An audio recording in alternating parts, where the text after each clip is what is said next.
Hey guys, what's going on? Bringing you another video today, and this one's from my last Grand Arena Championships. And this is my last battle, and this is one of my toughest opponents I've had yet. He actually had 14 more Gear 13s than me, I believe. So I just wanted to show you guys this footage because it was really close battle and just really fun, and hopefully a few things that are good learning points in there as well. So he was 250 ranked at the time. So a good player going for a top rank. This is front wall, General Grievous and a Newt team. And then a Kira Nest team, Bounty Hunters, Django lead with a makeshift Darth Revan team. So he split out his roster quite a lot, which obviously made every team that he had quite difficult.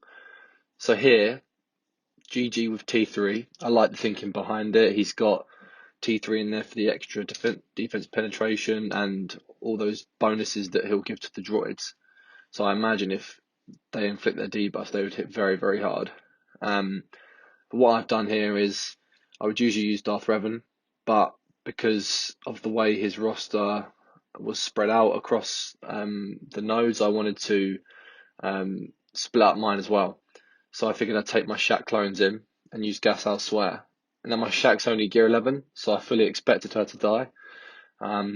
But you never really guarantee great banners on GG anyway, so I wanted to give this a go. I was 99% sure that my clones would be able to take out Grievous anyway, even if a sacrifice occurred, which it does, which is a shame. But we're going to pull out the win, which is the main thing. It's not going to be good for banners, but it's still a good counter. It could probably be more efficient if Shaq was a higher gear level, so maybe something to note there. But 51 banners on that, not the best. Now this next one was a strange Newt team, but dangerous nonetheless. I think the best way to go about these teams is Jedi Knight Revan. Obviously, it's quite an expensive counter, but given that he's got a couple of Gear 13s in there from Newt Ventress, Revan just makes a mockery of this team. And there's really good banner regen on the Revan team with all of the out of turn protection gains. So I was always going to use Revan on this team because you just don't ever take chances with a Newt team, especially one that's got a zombie and a sergeant there, because you know you've got to kill Ventress twice, and she can really ramp up by that point. So don't ever take him lightly. You can see how messy it can start to get, especially if Ventress can start getting a few big hits in. I've got Extortion on all my team here, and Dooku can start stunning on my Jedi. The best thing for me is that Dooku isn't a higher gear level, he's only gear 12, and that Droideka, I was able to get Droideka out straight off the bat. Droideka can one-shot anyone, pretty much anyone in the game, if the charge is built up, which if you've got a Revan team and you're taking most of the turns, Droideka will have a lot of charge built up. So at this point I know I'm going to win the battle, and it's literally just a matter of how many banners can I get. At this point I'd like 60, but I'd be happy with 58, 59, because like I say, you don't want to play around. I mean, look, Jolie's down into the yellow there. You could end up having Ventress get a lucky hit onto Jolie. So I really didn't want to play around too much. I was happy with good enough banners. But it's so easy to regen here. You can just use that Revan unique or from his leadership to just keep spreading it between him and Yoda. And then you can spread that between whoever's got low protection, plus the healing you've got from Hermit Yoda, just makes Revan still one of the best GAC teams, because he just has so much utility and is probably the best banner recovery team in the game. It's almost annoying that I don't have mine at gear 13 because I'm going for Kylo, which for someone who's mostly free to play and only has, I think, around 14, 15 gear 13s, it's difficult because you have to make a decision. There's a lot of characters in my roster that I would love to get up to gear 13 and start relicking, I'm sure, just like everyone else. Jedi Knight Revan being one of them, Yoda being one of them. Jolie being one of them, and then characters like Newt Gunray, Jango Fett, even Enfys Nest. There's so many characters that would just benefit my GAC so much, but you've got to go for what you want to go for in the game. I'm happy with my GAC performance as is anyway, and I would quite like Kylo in my roster, so that's what I'm going for. But you can see here that Venture's just survives for so long, and there's only a minute left at this point, so it's like it's almost a timeout team in a way.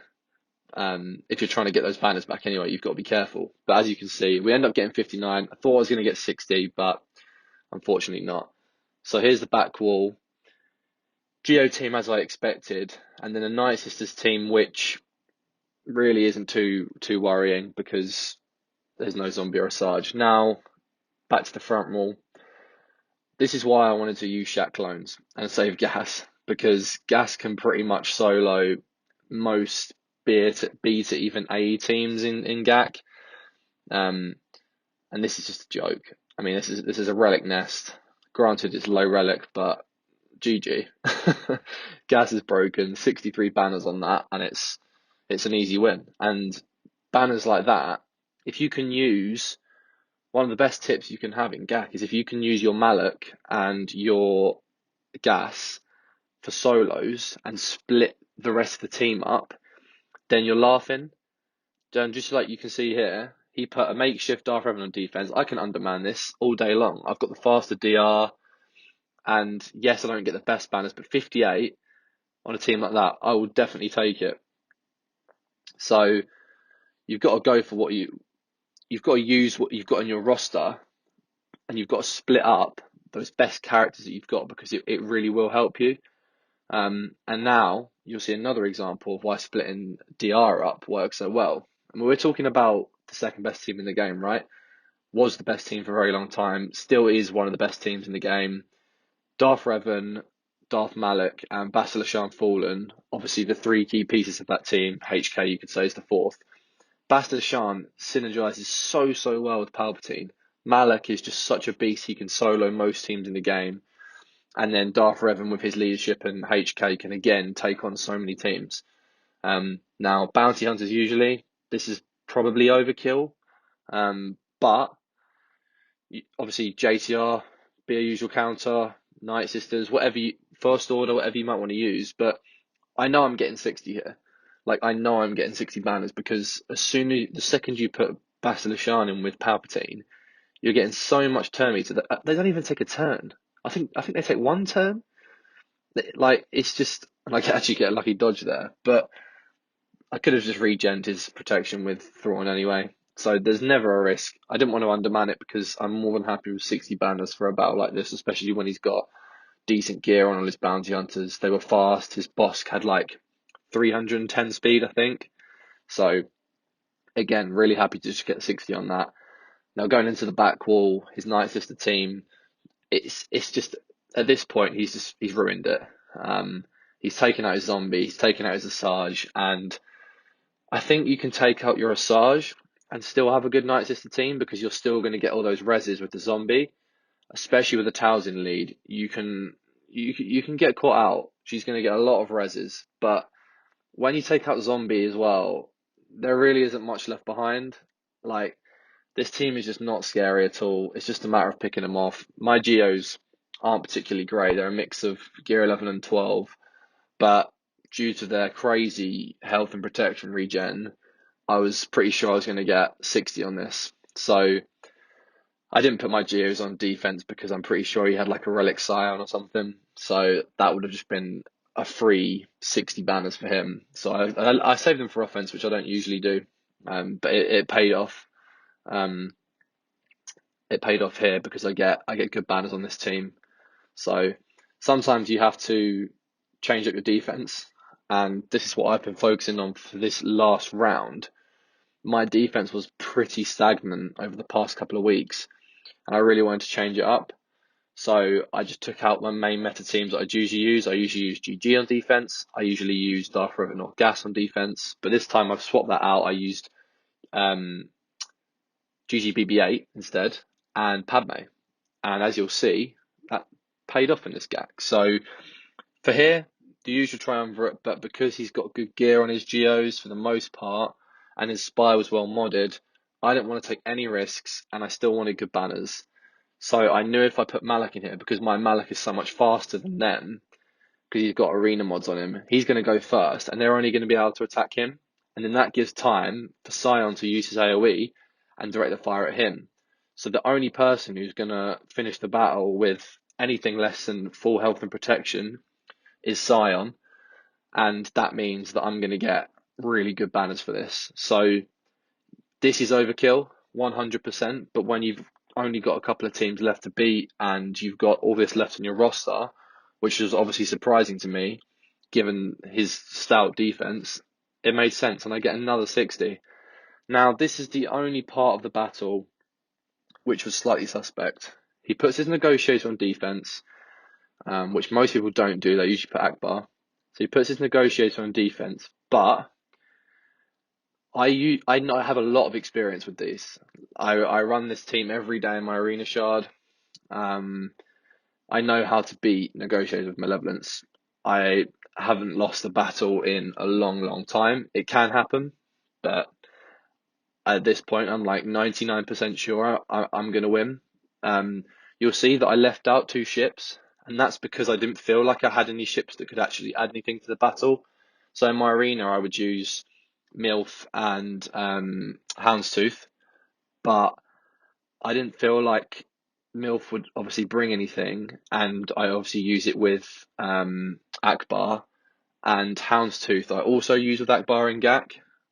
Now I could have used Geonosian Soldier, but again I didn't really feel like it would bring much, and I felt like the extra points would be useful.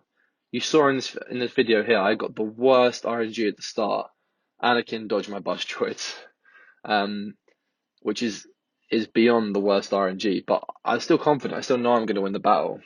Pretty much everything goes against me here, but I know at this point I'm not getting good banners, which is frustrating, because if I land those buzz drones on Anakin at the start, and Spy comes in and marks anyone other than Ahsoka who didn't have any buzz droids on her, then this is an easy 60 banners, and it would have been game over, because I could have bought in Vulture to keep my I could have bought in IG-2000 to keep my Vulture alive, but because of the Anakin dodge, it pretty much screwed the whole thing.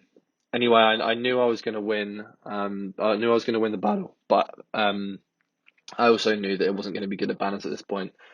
So honestly, at this point, I thought I'd lost the whole thing, because he was sort of taking out my teams piece by piece throughout the 24 hours, and he was doing it very, very efficiently, to the point where he was down to one more team left for me, my Padme, and he literally needed, I think he needed like 45 banners to win.